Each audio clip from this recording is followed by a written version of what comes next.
Hola amigos, en esta ocasión vamos a hacer un top 5 de los que para mí son los mejores personajes de Marvel y de cada personaje elegí mi figura favorita de Marvel Legends. Así que vamos a comenzar con el Capitán Marvel, el número 5. Esta figura me gusta bastante porque representa a el Capitán Marvel después de que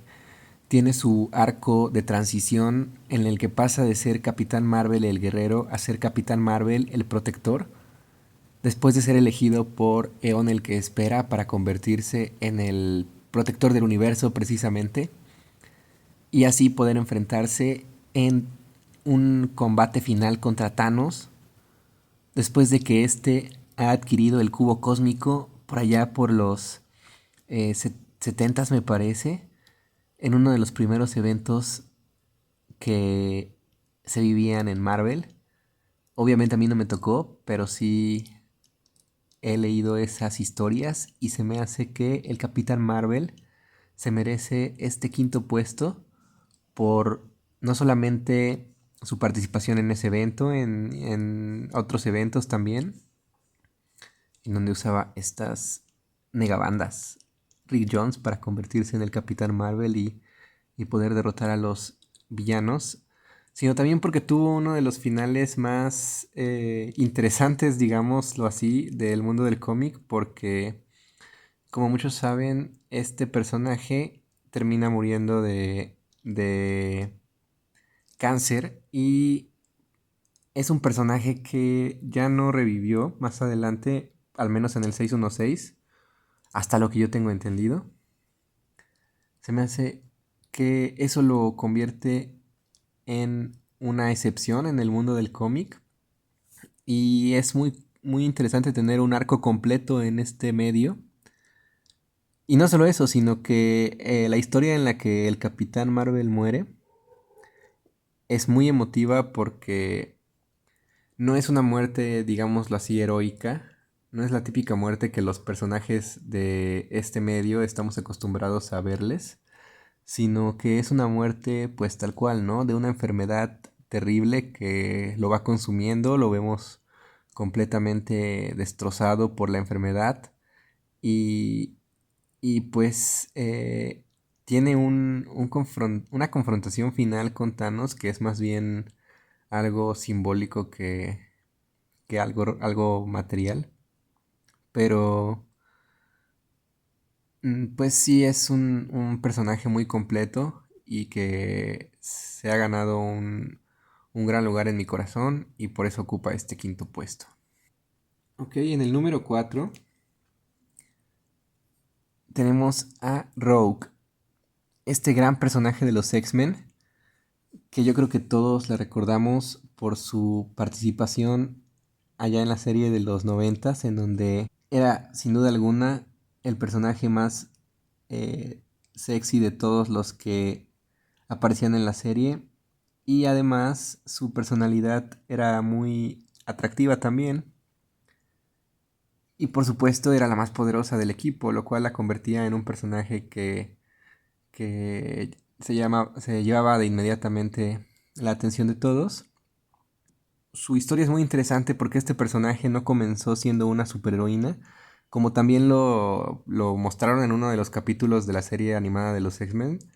en el que hablan de cómo la razón por la que este personaje, pues, que ya sabemos que su poder es absorber el poder de otros mutantes y sus recuerdos y sus pensamientos cuando toca a alguien. Pero en la serie, pues, la veíamos todo el tiempo con, digamos, de base el poder de la superfuerza, el poder volar y algo que yo, sin haber leído los cómics, me llamaba mucho la atención de por qué tenía estos poderes de base. Y pues en uno de los capítulos nos mostraban cómo era porque este personaje absorbe los poderes de Carol Danvers. Y de hecho en la serie te lo suavizan porque en el cómic realmente ella, al formar parte de la Hermandad de Mutantes Malvados que Mystique retoma después de que Magneto ya no está al frente de esta organización, pues por otra serie de eventos. Pues esta Mystique es la líder de esa organización y Rogue efectivamente sí está completamente convencida, ¿no? De su papel como villana y aparece en una de las historias de los Vengadores. eh, le, le patea el trasero al Capitán América, a Thor, a Vision me parece, si no mal recuerdo. Y pues es más adelante, en historias posteriores, que el personaje, al ir interactuando con otros personajes y finalmente al ya no poder con el hecho de que le robó sus poderes a Carol Danvers y sus memorias y que estas memorias ya se están mezclando con las de la misma Rogue y ya no distingue bien cuáles son cuáles, lo cual la hace finalmente recurrir a el profesor Charles Xavier por ayuda y es cuando ya se une a los X-Men. Pero incluso ya siendo parte del equipo no es aceptada inmediatamente por el resto de los personajes, pues porque trae este historial de haber sido una villana y además en, por ejemplo, uno de los primeros eventos en donde ella ya forma parte de la Patrulla X, que es Secret Wars, ella incluso en ese evento se la pasa cuestionándose si realmente está convencida de estar en el bando de los buenos, porque en algún punto de la historia parece que los malos van ganando y ella se plantea el si debe de traicionar al equipo al que se acaba de unir y pues pasarse al bando de los malos. Y la razón por la que se queda con los buenos no es tanto porque tenga no tiene un origen moral, sino que ella, al ser apaleada en combate por estar distraída pensando en si debe de traicionar a sus compañeros, es que ya decide que se va a concentrar en pues el bando en el que está y pelear por ese bando y ya se sigue en el equipo de los buenos y finalmente yo creo que si tenemos que nombrar una de las razones por las que este personaje termina pasándose completamente al lado de los buenos es gracias a su relación con Tormenta y pues así es como llegamos a los noventas a esta caracterización de esta figura de Rogue que tengo en mis manos y que pues todo el mundo queremos y apreciamos como uno de los mejores personajes de los X-Men. En el número 3 tenemos a Reed Richards, el hombre más inteligente del mundo. Y esta es su representación de Marvel Legends que probablemente no muchos coincidan conmigo en cuanto a elegirla como mi figura favorita de Reed Richards. La mayoría elegirán aquella exclusiva, no recuerdo de dónde, quizá era de Walgreens, si no mal recuerdo, pero yo prefiero esta porque su aspecto es el aspecto que traía en Secret Wars del 2015, que es después del Spider-Verse mi historia favorita de los cómics. Y en esa historia en la que el Doctor Doom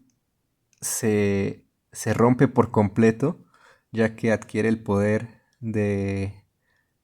los Beyonders, lo cual está, pues, o sea, va mucho más allá del poder que tienen los dioses. Y es gracias a Reed Richards y su inteligencia y la serie de planes que hace, bueno, con ayuda de otros personajes como Black Panther, como Namor. Pero bueno, es finalmente Reed Richards el que tiene una confrontación final con Doom espectacular, tanto en diálogos como en lo que está ocurriendo a nivel de pues todo el multiverso de Marvel. Y, y esta figura, aunque pues muchos la criticamos porque Hasbro en lugar de incluirnos unos brazos o unas piezas intercambiables con las que pudiéramos realmente representar el poder de Reed Richards, nos incluyó estas manos con los dedos alargados que yo me pregunto bajo qué situación, en qué contexto tú necesitarías específicamente estirar tus dedos de esta manera y no el resto de, o sea, ninguna otra parte de tu cuerpo. Específicamente necesitas estos cuatro dedos de ambas manos estirados. No, no ubico realmente una situación en la que sea práctico tener este tipo de pose, pero bueno, es la pose que es el accesorio que nos incluyó Hasbro. Y pues si quieres representar a tu figura con el poder de estirarse, no tienes de otra. Y aún así, por el momento del personaje que representa, es que de todas maneras se queda con ese tercer puesto esta figura. Y bueno, el personaje, digo, es el tercero que más me gusta de todo Marvel, sin ninguna duda. Ok, en el número 2 tenemos esta figura de Marvel Legends que recientemente salió de Tony Stark, en la que hace referencia a la primera figura que apareció de Toy Biz de Marvel Legends, del mismo personaje, en la primera wave de Marvel Legends que existió. Y esta figura, el traje que trae representa la primera vez que el personaje lució los colores rojo y dorado en el mundo del cómic. La primera vez, los primeros cómics, bueno, en el primer cómic era completamente color metálico, pero la primera misión que tiene es en un circo en la que espanta a los niños y es precisamente porque le ocurre eso y va acompañado de su novia en aquel entonces que le dice que debería de Iron Man usar, bueno, porque nadie sabía que Tony era Iron Man y le dice su novia a Tony después de ese evento que Iron Man debería usar dorado porque los héroes visten de dorado y es por eso que el personaje empieza a ser dorado. Y más adelante, de hecho cuando se une a los Vengadores incluso seguía usando la armadura completamente dorada. Y bueno, es más adelante que finalmente el personaje adquiere estos colores rojo y dorado o rojo y amarillo como es en este caso, en esta figura. Y a mí me gusta bastante este aspecto que le dieron a la figura del rostro de Tony Stark. Y la razón por la que yo escogí esta figura, más que por el aspecto que tiene la armadura de Iron Man, porque si fuera por el aspecto de la armadura, yo hubiera elegido otra figura, pero el rostro que tiene, el cabello que trae, el estilo de cabello y todo me recuerda mucho a el aspecto que tenía en aquel arco en el que Tony cae por completo en el alcoholismo, me parece que se llamaba Demonio en la botella, y esa historia está muy interesante. Es precisamente por aquel entonces que el personaje de Iron Man estaba dejando de venderle armas al gobierno y Nick Fury asume el papel de antagonista ya que él quiere que Stark Industries siga suministrándole armas al gobierno, por lo que tenemos una historia interesante de cómo va a Tony lidiar con eso, con el hecho de que su armadura está fallando porque aparte Hammer lo hackea, pero lo principal en esa historia es que el personaje ya está cayendo demasiado bajo en cuanto a su alcoholismo y tiene que tomar una decisión respecto a eso. Es una historia muy interesante y este aspecto del personaje me parece que retrata bastante bien a el Tony que vimos en aquella época. Y en el número uno tenemos a esta figura de Spider-Man con su aspecto de Spider-Man cósmico. Peter Parker es mi personaje favorito de Marvel y elegí esta figura como la que más me gusta de Marvel Legends de este personaje porque fue la primera que tuve de Spider-Man de esta línea y además ese es el aspecto que visualmente más me agrada de todos los que ha tenido Spider-Man, además del clásico. Y representa un momento que se me hace súper cool del personaje, tanto cuando tuvo estos poderes en el 616, que de hecho Spider-Man no sabía lo que le estaba pasando, es sino hasta el final del arco cuando ya por fin adquiere por completo la conciencia de qué es lo que le ocurrió y utiliza la fuerza Enigma, estos poderes cósmicos a su máximo nivel para detener a un centinela triple que se había vuelto loco por culpa de Loki. Pero Hay un universo alternativo en el que nos cuentan que Spider-Man, después de haber utilizado la fuerza Enigma para proteger a la Tierra, no perdió esa fuerza, sino que se convirtió, digamos, de ahí en adelante en Spider-Man cósmico para, para su futuro de la línea de tiempo,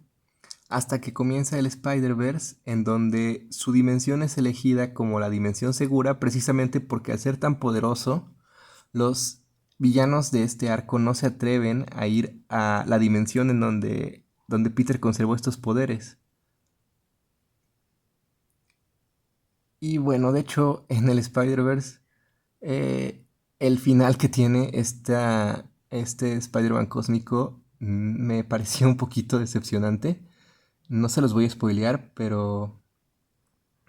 sí creo que nos quedaron un poquito a deber. Nos quedó un poquito de ver Dan Slott. Aún así, el Spider-Verse es mi historia favorita de los cómics de todos los tiempos. Y aún así, este personaje, este aspecto más bien de